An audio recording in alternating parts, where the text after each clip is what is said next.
Hi guys, familiar ba kayo dito? Stick bread. Kasama ito ni Pop Rice, pero yung Pop Rice parang nawala na siya ngayon. So itong stick bread na lang natira. Grabe, sarap pa rin niya. Tapos may cheese.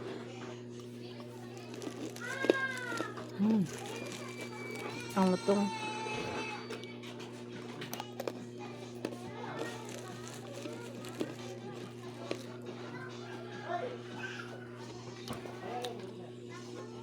Napagod ako sa kakaayos ng trip po namin. Nag-connect lang ako dun sa CR ni mama. Kasi kakabalik ko ng tubig.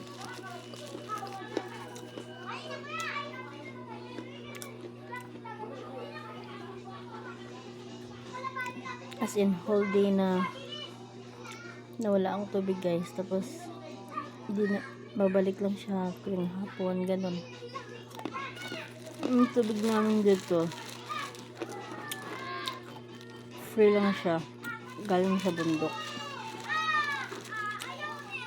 hindi akong babayaran.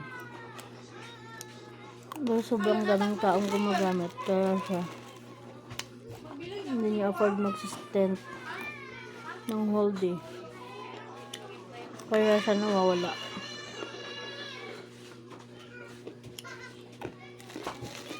Sarap ng chickbird.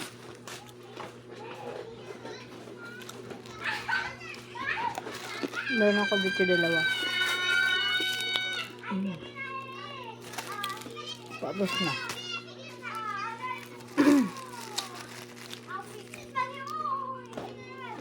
Pagkatapos lang maligo.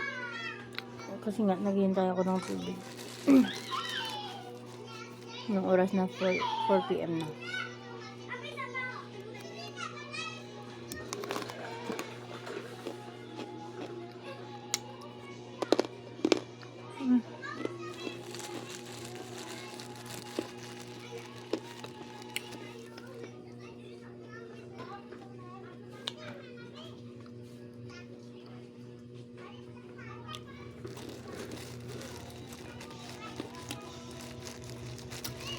Alam niyo ba? Pag nandiyan na yung tubig namin guys. Sabi, ang daming nakapila. Sobra. Buti nga si mama nakapapunat na sa CR.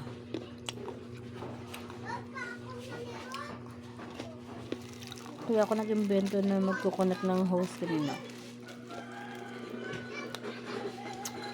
Para makapaglaba ako bukas.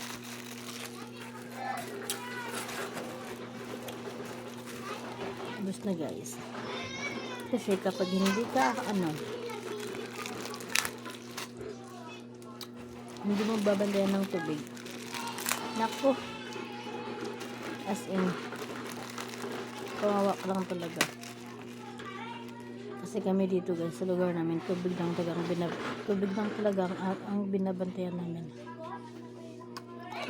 Kasi nga napakahirap ng tubig dito. Marami kasing bahay sa doon pa sa taas ng namin.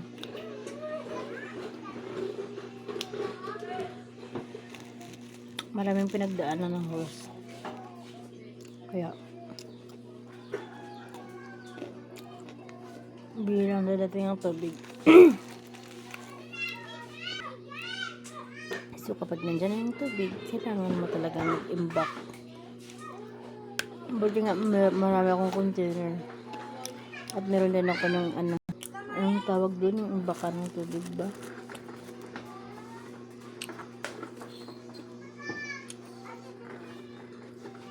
Buti nga meron akong ganun.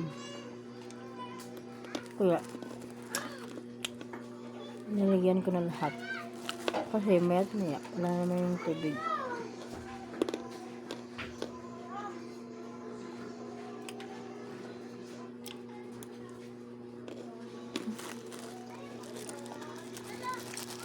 Sarap ng stick bread.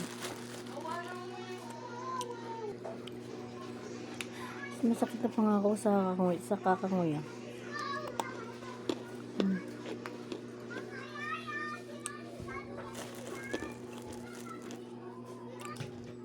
Babay na, wala namang saysay to.